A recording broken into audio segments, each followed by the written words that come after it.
Hello everyone, welcome back to polytechnic campus classes. इस video में important question देखेंगे। यहाँ पर इसमें क्वेश्चन दिया यांत्रिकी तथा यांत्रिकी की उपयोगिता पर संक्षिप्त टिप्पणी कीजिए। पहला जो वीडियो हमने शूट किया था उसमें पहले वीडियो में आप अप्लाई मैकेनिक्स का जो बेसिक इंट्रोडक्शन उसमें दिया था, बेसिक इंट्रोडक्शन, और उसमें हम समझे थे कि मैकेनिक्स क्या होती है, अप्लाई मैकेनिक्स क्या होते हैं और जो दर्पिंग क्या होते हैं। ठीक है, वो क्वेश्चन हमने फर्स्ट वीडियो में कवर किया है। अब ये जो दूसरा इसमें देखेंगे यहाँ पर जो इम्पॉर्टेंट क्वेश्चन है, एग्जाम पॉइंट ऑफ व्यू से इम्पॉर्टेंट पूछे जाते हैं। क्वेश्चन दिया यहाँ पर यांत्रिकी तथा यांत्रिकी की उपयोगिता पर संक्षिप्त टिप्पणी कीजिए। तो हमने पहले वीडियो में जो है यांत्रिकी क्या होती है वो पहले वीडियो में इसको जो है बताया था, ठीक, डिफिनेशन सहित। तो आप वहाँ के जाके देख सकते हैं। यहाँ पर देखें इसकी उपयोगिता क्या होती है, यांत्रिकी की यूटिलिटी क्या है, what is the utility of mechanics. तो देखते हैं इसमें 5 जो पॉइंट है, इससे हम समझेंगे कि इसकी उपयोगिता क्या है। पहला देखा जाए, यांत्रिकी के सिद्धांत इंजीनियरिंग की समस्याओं को हल करने में किया जाता है। जो यांत्रिकी हम पढ़ते हैं, ठीक है, तो यांत्रिकी का जो सिद्धांत होता है, तो इंजीनियरिंग में जितनी प्रकार की समस्याएं होती है उस समस्याओं को हल करने के लिए हम जो है अप्लाइड मैकेनिक्स का यूज करते हैं, ठीक है, इंजीनियरिंग समस्याओं में। दूसरा जो दिया है, यांत्रिकी के सिद्धांतों का उपयोग स्ट्रक्चर, अब जिसके जो सिद्धांत हुए तो इसका जो उपयोग स्ट्रक्चर, कोई बिल्डिंग बनाना हुआ, कोई ब्रिज बनाना हुआ या कोई डैम बनाना हुआ, ठीक है, इस प्रकार की जो समस्या है तो उसको बनाने में हम इसका उपयोग करते हैं।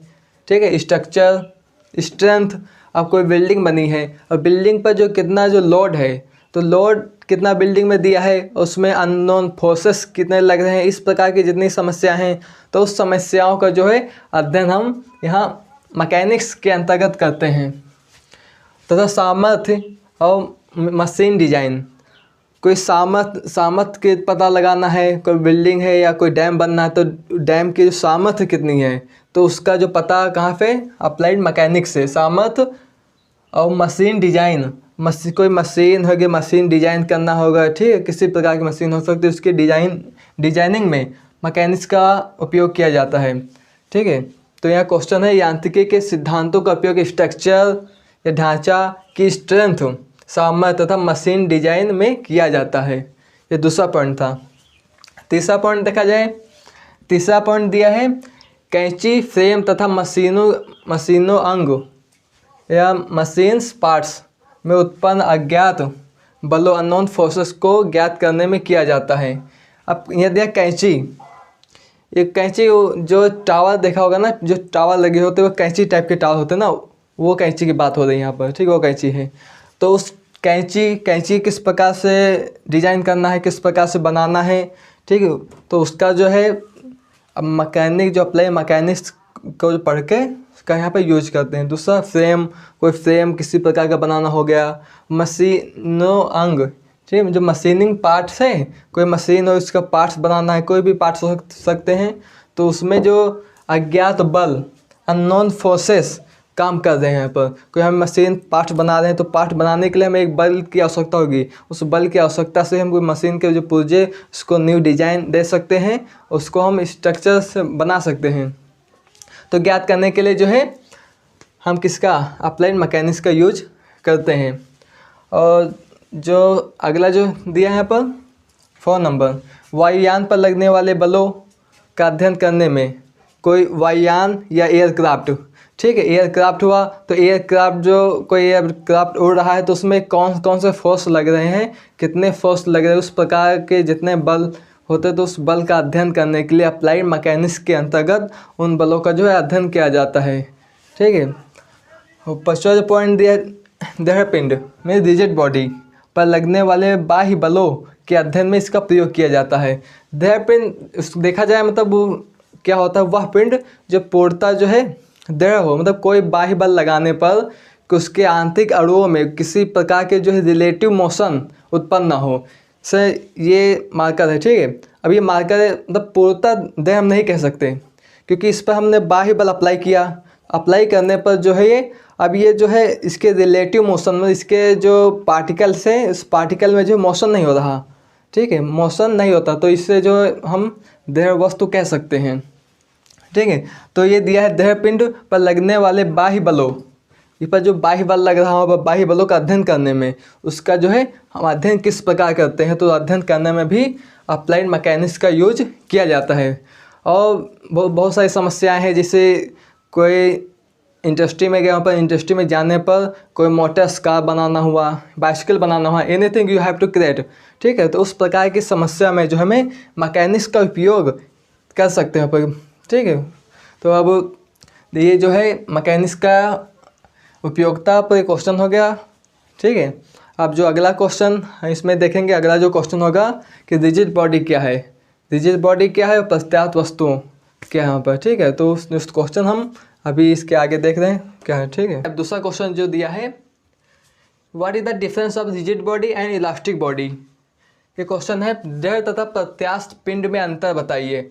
ये क्वेश्चन जो है ज़्यादातर पूछा जाता है फर्स्ट चैप्टर से। अब ये क्वेश्चन देखते हैं रिजिड बॉडी क्या होता है।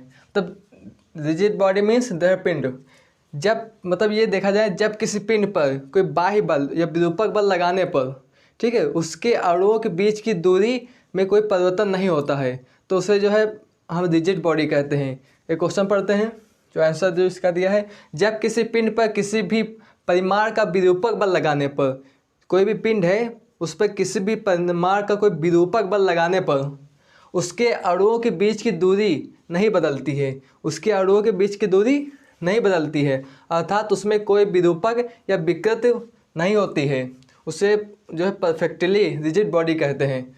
देखिए आज समझते हैं, जैसे कि एज एग्जाम्पल कोई हम तो यहाँ पर एक ब्रिक ले लेते हैं। ब्रिक मीन्स ये माना कोई जो है ईंट ले लेते हैं यहाँ पर, इसको इससे समझते हैं, जैसे ये ईंट है, ठीक है। अब इसमें ये इसके जो है अणु हैं, ये ठीक है, ये क्या है इसके, ये अणु है इसमें के। अब कोई विरूपक बल, ठीक है, इस पर कोई लोड होगा, इसको ज़्यादातर हम जब कोई मकान या कोई कंस्ट्रक्शन होता है ना, उसे बनाना होता है, ठीक है, कंस्ट्रक्शन में यूज करते हैं। तो जैसे कोई एक ईंट रखा है, उस पर दूसरा लोड रखते हैं ऊपर, तो ऊपर एक बल लगता है, बल लगने पर उसके अणु जो है, उसके अणुओं में कोई जो सापेक्ष रिलेटिव मोशन नहीं उत्पन्न होती है, ठीक है। इनके अणुओं के बीच में जो है रिलेशन मोशन, मतलब जो है सापेक्ष गति नहीं होती इसमें। तो इस प्रकार के जो पिंड जो कहलाएंगे ना, तो रिजिड बॉडी, रिजिड। लेकिन अब देखा जाए कि कोई कंप्लीटली जो है रिजिड बॉडी नहीं है, फिर भी जो डायमंड को जो है रिजिड बॉडी माना जा सकता है। और बेसिकली ये देखा जाए, जितने जो है सॉलिड होते हैं, सॉलिड, उन्हें हम रिजिड बॉडी कह सकते हैं, ठीक है। ये हो गया रिजिड बॉडी, देह पिंड क्या है। और अगला जो दिया इलास्टिक बॉडी। इलास्टिक बॉडी, जब किसी पिंड पर विरूपक बल लगाने से उसके आकार या आकृति, जब किसी पिंड पर जो विरूपक बल लगाने से उसके आकार या आकृति में, ठीक है, या दोनों में परिवर्तन हो जाता है और उस बल हटा लेने पर वह अपनी पूर्व अवस्था में आ जाती है, उससे उस पिंड को जो इलास्टिक बॉडी कहते हैं। तब कोई ऐसी बॉडी है जिस पर विरूपक बल लगाने पर, ठीक है, पर विरूपक बल यूज कर रहे हैं, और विरूपक बल लगाने के बाद फिर जब विरूपक बल हम हटा लेते हैं तो फिर से अपनी जो पूर्ण अवस्था में आ जाती है, तो उसे इलास्टिक बॉडी कहते हैं। जैसे जो रबड़ जो होती है, रबड़, ठीक है, अब रबड़ को हम उसमें जो विरूपक बल हम जैसे लेट कर लिया, ठीक है, लेट, ये कोई देखिए रबड़ हो गई, ठीक है, तो उस पर विरूपक बल लगाते तो खींचते हैं वहाँ पर, तो एक लिमिट तक, मतलब लिमिट के अंदर उसको हम बल लगा के खींचते हैं, और जब वो विरूपक बल हटा लेते हैं तो फिर से जो अपनी पूर्व अवस्था में आने का प्रयास करती है, ठीक है। तो इस प्रकार की बॉडी को जो है इलास्टिक बॉडी कहते हैं। रबड़ हो गई, बेसिकली देखा जाए स्प्रिंग जो है वो भी एक इलास्टिक बॉडी है, ये हो गई इलास्टिक बॉडी, ठीक है। ये क्वेश्चन जो है यूपीपीटी सेकेंड सेमेस्टर में अक्सर जो पूछे जाते हैं, ठीक है। आइए अगले वीडियो में हम जो इसका सेकंड चैप्टर दिया है लॉ ऑफ फोर्सेस, उसके जो इम्पॉर्टेंट क्वेश्चन अब देखेंगे, उसमें जो कौन कौन से क्वेश्चन ज़्यादा अक्सर पूछे जाते हैं वीडियो में, ठीक है। Thanks for watching.